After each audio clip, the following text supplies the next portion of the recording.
morning sun cast long shadows through the glass walls of Neptune's palace, Manhattan's most exclusive private aquarium. Sarah Martinez wiped sweat from her forehead as she adjusted her cleaning equipment, her worn sneakers squeaking against the pristine marble floors. At 28, she had cleaned enough tanks to know that rich people's fish lived better than most working-class families in Queens. But this job was different. This wasn't just any wealthy client's hobby. This was Don Giovanni Torrino's sanctuary. She had heard whispers about the owner from the other service workers. Giovanni Torrino, 45 years old, controlled half of New York's underground operations from his penthouse office overlooking Central Park. The man who could make problems disappear with a single phone call had one problem he couldn't solve: his 8-year-old son, Marco, who had never spoken a word in his life. The aquarium was built specifically for the boy, a $1 million attempt to reach a child lost in his own silent world. Sarah knelt beside the massive jellyfish tank, her certification in marine biology making her one of the few cleaners trusted with such delicate creatures. The moon jellies pulsed gently in their cylindrical home, their translucent bodies catching the LED lights like living ghosts. She had always found peace in their rhythm, so simple, so pure, so honest in their existence. Unlike the complicated world outside these walls, the heavy footsteps echoed through the aquarium before she saw them. Giovanni Torrino entered with his usual entourage, 2 bodyguards in expensive suits who looked like they could bench press a small car. But it was the small figure beside him that caught Sarah's attention. Marco walked with his head down, his dark hair falling over his eyes, his small hands flapping occasionally at his sides. He wore a perfectly tailored navy suit that probably cost more than Sarah made in 3 months. "The new cleaner," Giovanni's voice carried the authority of a man accustomed to obedience. His Italian-American accent had been softened by years of private schools and business dealings, but the underlying steel remained. "You come highly recommended. Dr. Patterson says you actually understand these creatures, not just clean around them." His gray eyes assessed her with the same intensity he probably used in boardrooms and back-alley negotiations. Sarah stood slowly, her cleaning gloves dripping slightly. "Yes, sir. I have a degree in marine biology. I know it might seem like overkill for cleaning, but I wanted to understand what I was caring for." She kept her voice steady, professional, despite the intimidating presence filling the space. She had learned long ago that respect was earned through competence, not fear. Marco had wandered toward the jellyfish tank while they spoke, his movement drawing Sarah's attention. The boy stood perfectly still, his face pressed close to the glass, watching the jellies with an intensity that seemed to shut out the rest of the world.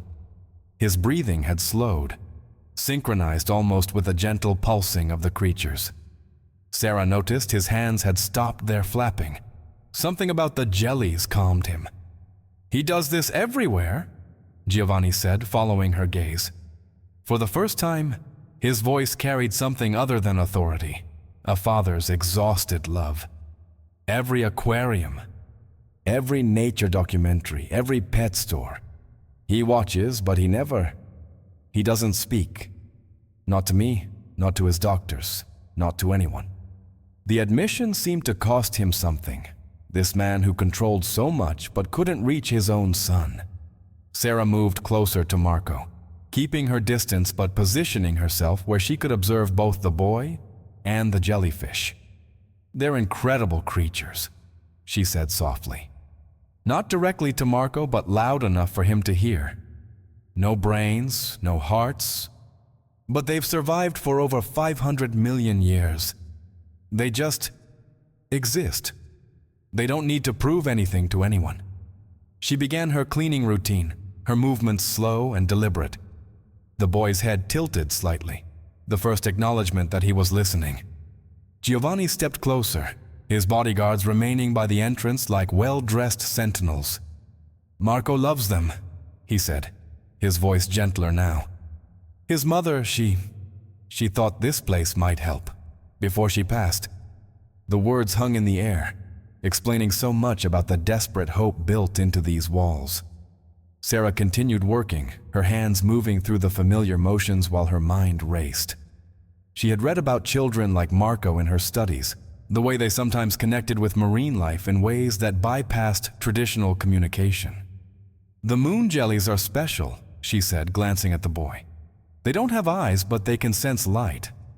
They don't have ears, but they feel vibrations. Sometimes the most important communication doesn't need words." As she spoke, Marco pressed both palms against the glass, his breath fogging the surface slightly. The jellyfish seemed to respond to his presence, several drifting closer to where his hands rested. Sarah watched this interaction with growing fascination. There was something here, some connection that transcended the ordinary. She looked up to find Giovanni watching her with new interest, as if seeing something in her response that others had missed. 3 weeks into the routine, Sarah had established a rhythm with both father and son. Giovanni visited the aquarium every morning at 9 sharp, bringing Marco for what had become known as jellyfish time. The boy would position himself at the same spot by the tank while Sarah worked, and slowly, almost imperceptibly, he had begun to respond to her gentle narrations about the marine life around him. "The jellies don't think the way we do," Sarah explained one Tuesday morning, her hands expertly maneuvering around the tank's filtration system. "They just feel their way through the world. When something feels right, they move toward it.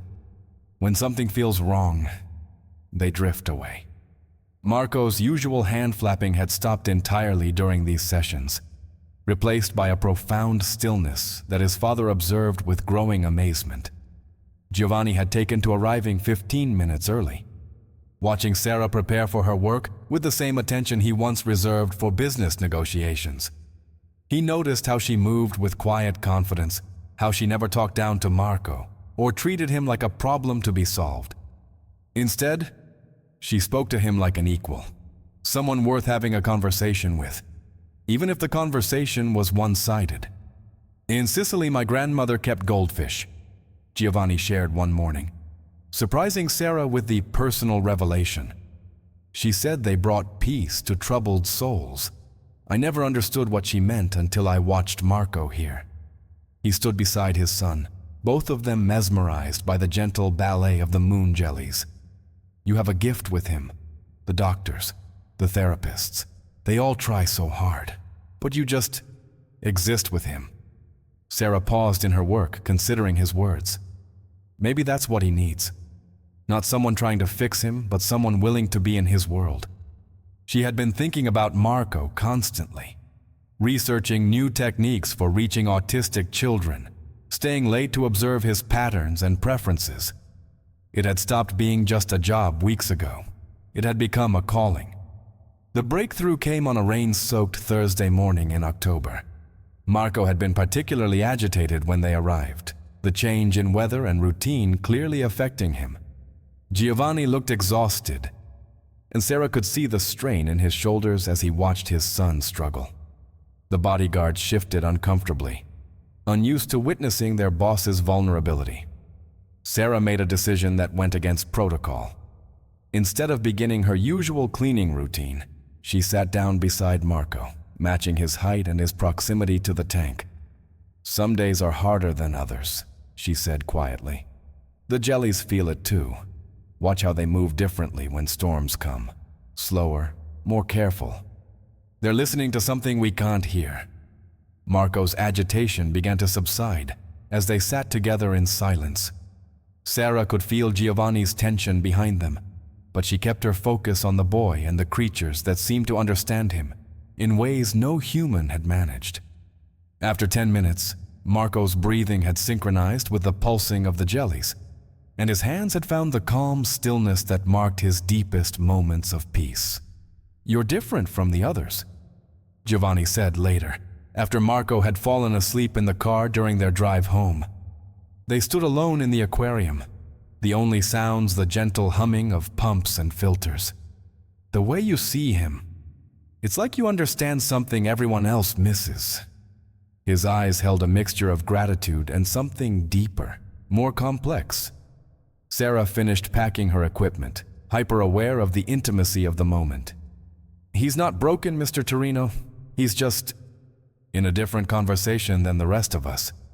Maybe instead of trying to bring him into our world, we need to learn how to join his." The words hung between them, carrying implications that went far beyond professional caregiving. Over the following weeks, their conversations extended beyond Marco and marine biology. Giovanni shared stories of his childhood in Little Italy, of building an empire from nothing, of losing his wife Maria to cancer 2 years prior. Sarah found herself staying later, their discussions flowing from business to philosophy, from grief to hope. She learned that beneath the dangerous reputation was a man trying to navigate single parenthood with the same strategic mind he used to run criminal enterprises. The intimacy of shared concern for Marco created a bond neither had expected. Sarah caught herself thinking about Giovanni's rare smiles, the way his voice softened when he spoke about his son, the protective tenderness she glimpsed beneath his commanding exterior.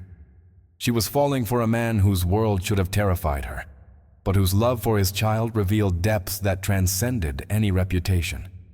The evening Sarah discovered the true extent of Giovanni's business operations, she was working late, trying to solve a bacterial bloom in the coral reef tank. The aquarium was supposed to be empty, but she heard voices echoing from the main entrance. Instinct told her to hide, but curiosity and concern for the tanks kept her crouched behind the filtration equipment. Giovanni's voice carried the cold authority she had never heard during their morning visits. The shipment from Miami was compromised. Someone talked, and now we have 3 dead and federal attention we don't need. The conversation continued with details that painted a clear picture. Drugs, money laundering, violence that existed in a world completely separate from the gentle man who brought his son to watch Jellyfish. Sarah's hands trembled as she processed what she was hearing. The man she had been falling for was exactly what the rumors claimed. A dangerous criminal whose kindness to his son and gentleness with her existed alongside activities that destroyed lives. The contradiction threatened to tear apart everything she thought she understood about Giovanni Torrino. The next morning, Giovanni arrived with Marco as usual, but Sarah could barely maintain her professional composure. Every time he spoke, she heard the voice from the night before, discussing death and federal investigations. When he smiled at something Marco did, she wondered how the same mouth could order violence. The cognitive dissonance was overwhelming. "You're quiet today," Giovanni observed, his perceptive nature picking up on her distress. Marco was absorbed in watching a new species of comb jellies Sarah had introduced to the tank, giving them a moment of privacy. "Something troubling you?" The genuine concern in his voice only made her internal conflict worse. Sarah forced herself to meet his eyes. "I've been thinking about different worlds, how people can exist in spaces that seem completely separate from each other, like the deep-sea creatures and the surface dwellers. Same ocean, completely different realities." Her words carried layers of meaning she hoped he would understand without forcing her to confront him directly. Giovanni's expression shifted, becoming more guarded. "Everyone lives with contradictions, Sarah. The question is whether you can accept the whole person or if you need them to fit into neat categories." His response told her he understood exactly what she was implying, and his defensive tone suggested this wasn't the first time his dual nature had created complications. The tension between them was interrupted by Marco's sudden movement.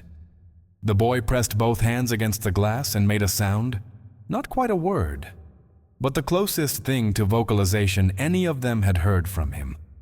Both adults froze, watching as Marco's mouth moved silently, as if practicing something he wanted to say but couldn't quite release. "Did you see that?" Giovanni whispered, his business concerns evaporating in the face of his son's breakthrough. Sarah nodded, her own emotional turmoil temporarily set aside as they witnessed Marco's struggle to communicate. The boy's hands moved in small gestures, pointing at different jellies, his face showing frustration at his inability to express what he was feeling. Over the following days, Sarah found herself caught between her growing feelings for Giovanni and her moral concerns about his activities. She researched his organization online, finding newspaper articles about arrests and investigations, photos of crime scenes and federal raids. The evidence of his dangerous life was undeniable, yet it existed alongside the devoted father who had spent millions creating a sanctuary for his autistic son. The internal conflict affected her work, her sleep, her ability to concentrate on anything beyond the impossible situation she had stumbled into. She considered quitting, walking away before she became more entangled in a world that could destroy her life. But every morning, Marco would position himself by the jellyfish tank, and she would see the progress he was making, the slow emergence of a boy trapped in silence. Giovanni noticed her struggle and chose to address it directly. "I know what you're thinking," he said one morning after Marco had fallen asleep during their visit. "You're wondering how someone who does what I do can love his son the way I do. You're trying to figure out if the man you see here is real or just another performance." His honesty was as uncomfortable as it was appreciated. "I don't know how to reconcile it," Sarah admitted. "The tenderness I see with Marco, the way you listen when I talk about marine conservation, the genuine interest you show in learning about his world, it feels real. But the other things you do..." She couldn't finish the sentence, couldn't voice the specific accusations. Giovanni moved closer to the jellyfish tank, watching the creatures that had become central to his relationship with both his son and with her. "My business is what it is. I won't insult your intelligence by claiming otherwise. But everything I do, every decision I make, comes back to him." He gestured toward the sleeping Marco. "This world, these creatures, this chance for him to connect, it's all built on choices I've made that I can't undo and wouldn't change." The conversation left Sarah with more questions than answers, but it also clarified the stakes of her growing involvement with the Torrino family. She wasn't just falling for a man. She was potentially entering a world that operated by rules she had never imagined. The choice ahead of her would determine not just her own future, but possibly Marco's continued progress toward communication. The federal investigation arrived like a storm Sarah should have seen coming. FBI agents in Navy windbreakers descended on Neptune's palace on a Tuesday morning, armed with search warrants and questions about Giovanni's financial arrangements. Sarah was trapped inside the aquarium with Marco when the raid began, watching through the glass walls as agents photographed everything and demanded access to Giovanni's private records. Marco's reaction to the chaos was immediate and devastating. The boy, who had been making slow progress toward verbal communication, retreated into himself, his hands resuming their frantic flapping as the sound of boots and shouting voices overwhelmed his sensitive nervous system. Sarah found herself in the impossible position of protecting a child while surrounded by federal agents treating her as a potential accomplice. "We need to question everyone with access to this facility," Agent Patricia Coleman informed Sarah, her tone professional but suspicious. "Your employment records show an interesting pattern. Marine biology degree, working as a cleaner, unusually close relationship with the Torrino family. That raises questions about your real role here." The implication was clear. Sarah was suspected of being more than just an employee. Giovanni arrived 20 minutes into the raid, his lawyers trailing behind him like expensive shadows. His first concern wasn't the agents ransacking his property or the potential charges being discussed. His immediate focus was Marco, who had curled into a ball in the corner of the aquarium, rocking back and forth, while the jellyfish pulsed in their oblivious rhythm above him. "My son has autism," Giovanni said firmly to Agent Coleman, his voice carrying the authority of a man accustomed to having his words matter. "This environment is therapeutic for him. Whatever your investigation requires, I'll cooperate. But I need to get him out of here before this chaos causes permanent damage to his progress." The protective father had completely overshadowed the criminal defendant. Sarah watched Giovanni kneel beside Marco, his voice dropping to the gentle tone she had heard so many mornings. "It's okay, buddy. Just noise. Remember the jellies. They don't let outside storms change their rhythm. We're going to be like the jellies." His words seemed to reach the boy, Marco's rocking gradually slowing as his father's presence provided an anchor in the overwhelming stimulation. The investigation revealed the extent of Giovanni's financial entanglements. Shell companies, offshore accounts, transactions that painted a clear picture of money laundering operations. But it also revealed something else. The aquarium was completely legitimate, funded through legal businesses, and maintained with obsessive attention to both regulatory compliance and Marco's therapeutic needs. Whatever crimes Giovanni committed, his love for his son was utterly genuine. Agent Coleman pulled Sarah aside for private questioning, her approach shifting from suspicious to curious. "The financial records show Mr. Torrino has spent nearly $2 million on this facility in 18 months. The therapeutic protocols, the specialized equipment, the research grants to autism foundations. It's not the profile we usually see from organized crime figures. Help me understand what's really happening here." Sarah found herself in the unexpected position of defending Giovanni's character while acknowledging his criminality. "He's not a saint," she said carefully, "but his dedication to his son is absolute. Everything about this place is designed around Marco's needs. Mr. Torrino researched autism therapy for months before hiring me, read every paper on marine therapy for developmental disorders, consulted with specialists across the country. The raid concluded without arrests, but the damage was extensive. The aquarium's routine was disrupted. Marco's progress seemed to regress, and Sarah faced a choice that would define her future. Agent Coleman made it clear that Sarah's continued employment with the Torrino family would make her a person of interest in ongoing investigations. The safe path was obvious. Walk away, find a normal job, avoid the complications of loving a man whose world existed outside the law. But that evening, as Sarah helped Giovanni restore the aquarium to its peaceful state, Marco approached the jellyfish tank for the first time since the raid. The boy stood quietly for several minutes, then pressed his palm against the glass and made the soft vocalization they had heard weeks earlier. This time, however, it was followed by something else. A whispered word that might have been, "Hello." Giovanni's eyes filled with tears as he heard his son's first clear word, spoken to creatures that demanded nothing, judged nothing, and offered only their eternal, peaceful dance. Sarah realized in that moment that whatever dangers lay ahead, she couldn't abandon the progress they were making. Marco's breakthrough wasn't just about speech. It was about connection, trust, and the possibility that love could create bridges between any two worlds. The choice was made not through logic, but through love. Love for a boy finding his voice. Love for a man whose contradictions challenged everything she thought she knew about good and evil. And love for the work that had become her calling. Sarah would stay, accepting the risks and complications, because some things mattered more than safety. The ransom call came on a Thursday evening while Sarah was staying late to monitor a new species of Pacific sea nettle that Marco had shown particular interest in. Giovanni's voice on the phone carried a desperation she had never heard before.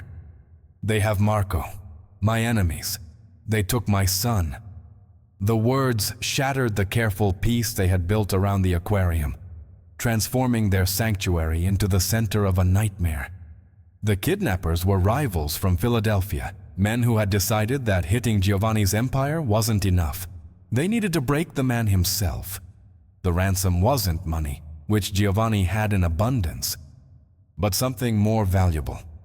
His complete withdrawal from the New York shipping operations that controlled the East Coast drug trade. They understood that nothing would matter more to him than his son's safety. Sarah found herself thrust into a situation where her marine biology background became unexpectedly relevant. The kidnappers had made a crucial mistake.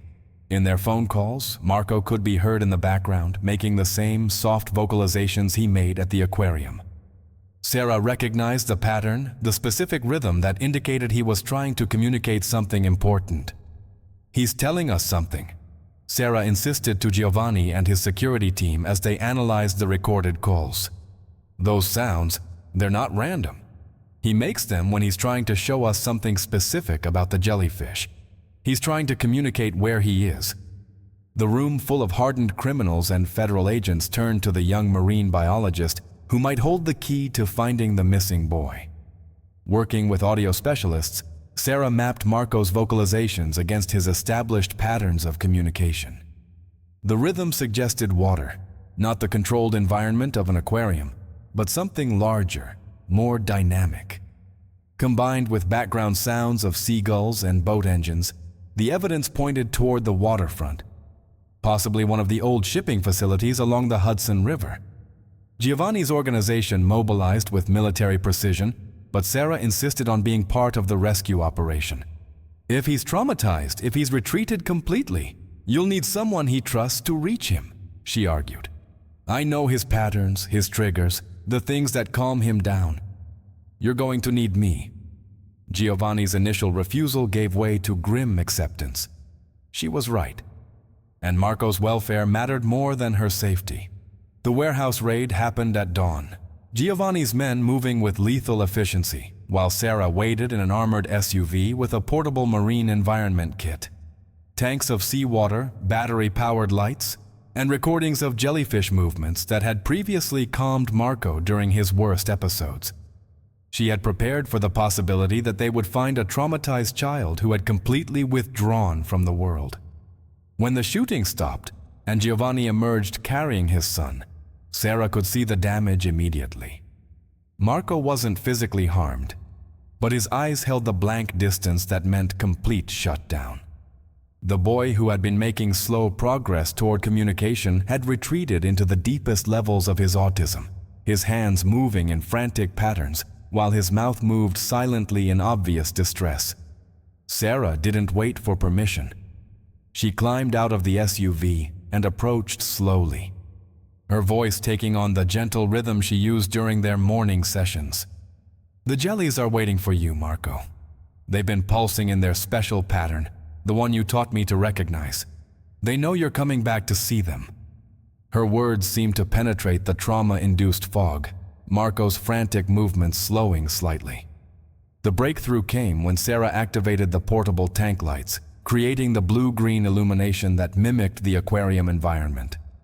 Marco's eyes focused for the first time since the rescue, his breathing beginning to synchronize with the familiar rhythm of the recorded jellyfish movements. Slowly, carefully, Sarah guided him toward the light, her voice maintaining the steady narration that had become their shared language.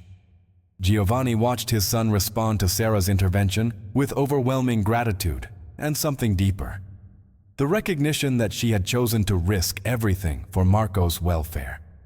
When federal agents arrived to process the crime scene, they found Sarah crad-rattling the boy, while he made soft vocalizations that gradually resolved into whispered words: "Jellies, safe, home."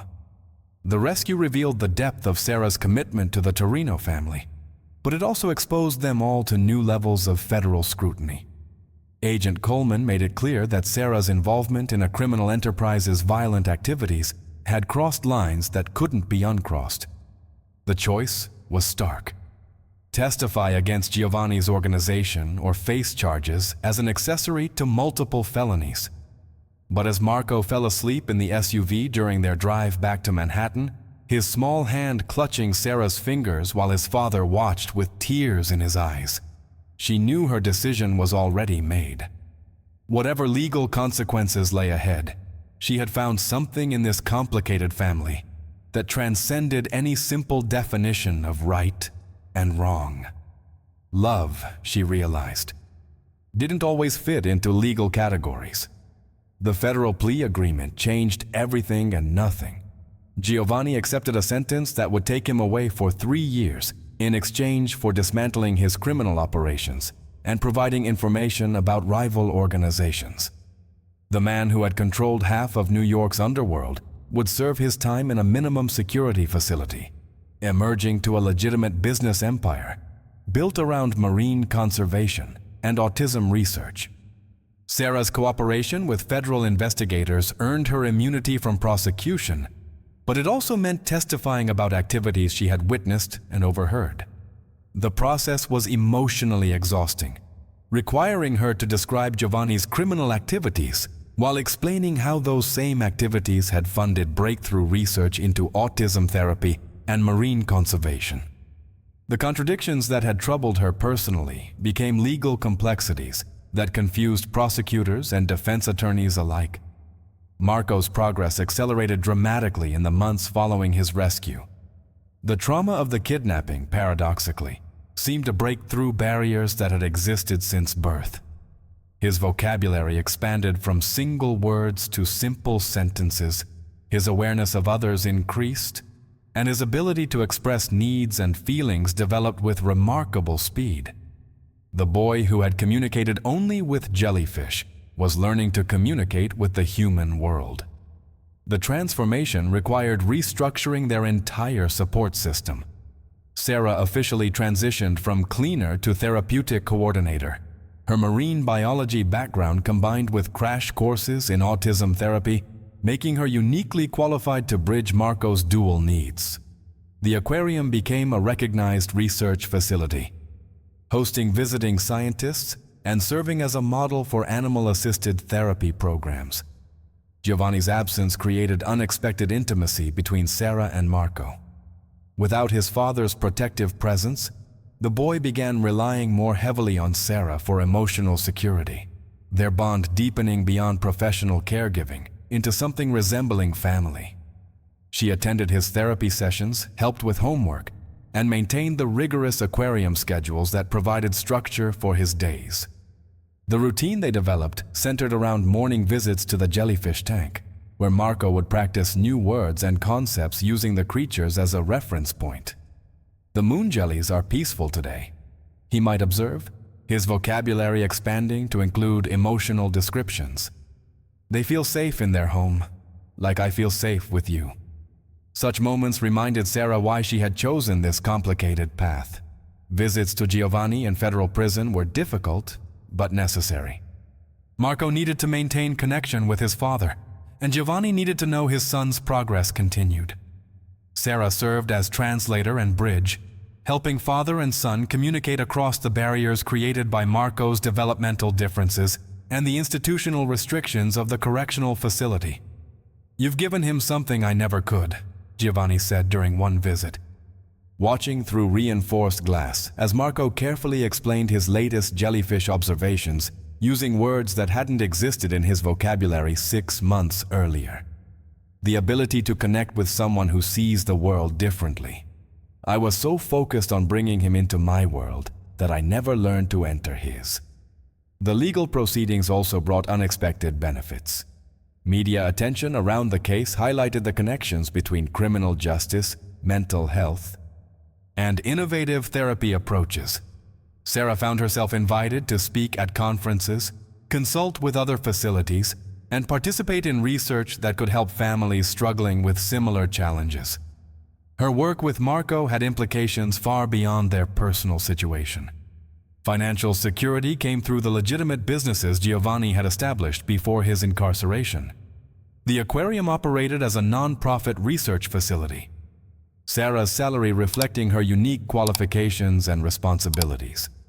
The Torrino Family Trust provided for Marco's long-term care, while supporting autism research and marine conservation efforts. Giovanni's criminal proceeds had been forfeited, but his legitimate investments ensured his family's future.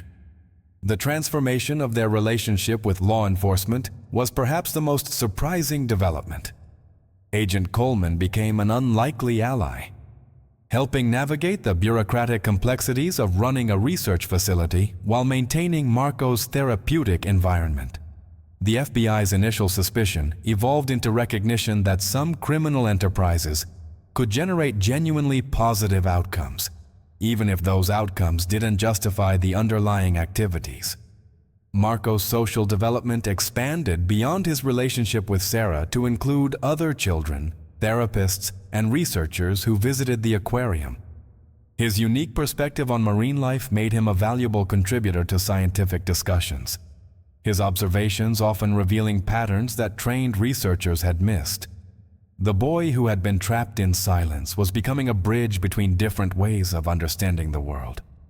3 years later, Giovanni's release from federal prison marked the beginning of a new chapter for their unconventional family.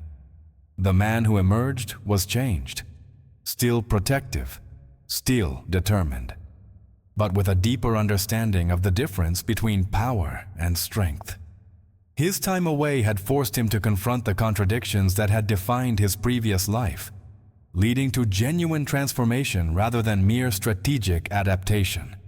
Marco, now 11, greeted his father with confidence that would have been unimaginable during Giovanni's arrest. "I want to show you the new cephalopods," he announced, his vocabulary now including complex scientific terminology alongside emotional expression. "Sarah and I discovered they respond to music, and I think they might be trying to communicate with us." The boy who had once communicated only through silence was now leading conversations about interspecies communication.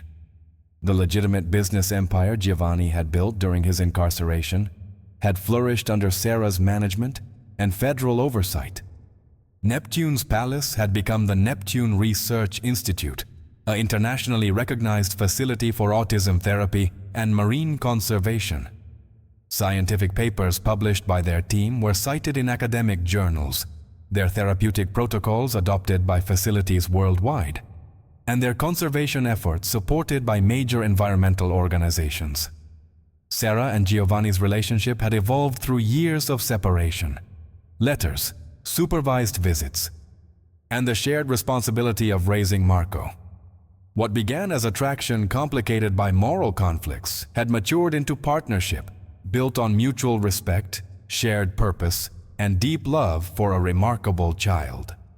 Their wedding took place in the aquarium's main hall, with Marco serving as best man and the Jellyfish providing a living backdrop for their vows.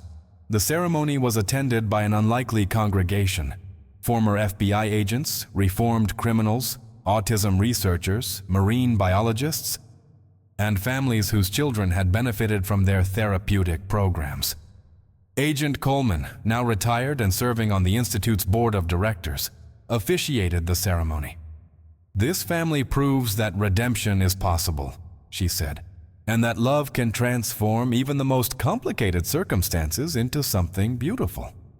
Marco's speech at the reception demonstrated how far he had traveled from the silent boy who once communicated only with sea creatures.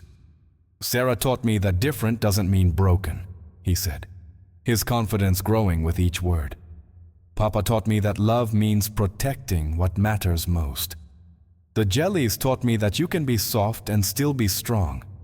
Now I want to teach other kids what I learned, so they don't have to be scared of being different." The Institute's expansion plans included satellite facilities in other cities, research partnerships with universities worldwide, and advocacy programs for families navigating both autism and criminal justice challenges. Giovanni's experience with federal prosecution had revealed the gaps in support systems for families affected by both developmental disabilities and criminal justice involvement, gaps their organization was uniquely positioned to address. Sarah's doctoral dissertation, completed while managing Marco's care and Giovanni's business interests, became a landmark study in animal-assisted therapy for autism spectrum disorders. Her research demonstrated measurable improvements in communication, social engagement, and emotional regulation among children who participated in structured marine life interactions. The work that began as a cleaning job had evolved into groundbreaking science. The financial foundation supporting their work came from Giovanni's legitimate investments, federal grants for autism research, and donations from families whose children had benefited from their programs. The criminal proceeds that once funded the aquarium had been replaced by funding sources that reflected their transformed mission. They had proved that good work could sustain itself through good means. Marco's future stretched ahead with possibilities that seemed impossible during his silent childhood. College programs for gifted students with autism were interested in his unique insights into marine behavior. Research institutions wanted to study his communication patterns. Most importantly, he wanted to become a marine biologist himself, carrying forward the work that had given him a voice. As evening fell over Manhattan and the Institute's lights created their familiar blue-green glow, the three of them stood together watching the jellyfish that had started it all. Marco's hand was warm in Sarah's, while Giovanni's arm encircled them both.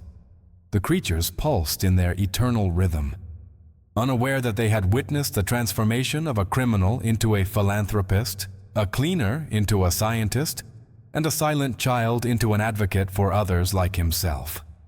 If you enjoyed this story of transformation, love, and the power of understanding, please follow our channel for more incredible true stories that prove redemption is always possible, and that the most beautiful families are often built from the most unlikely circumstances.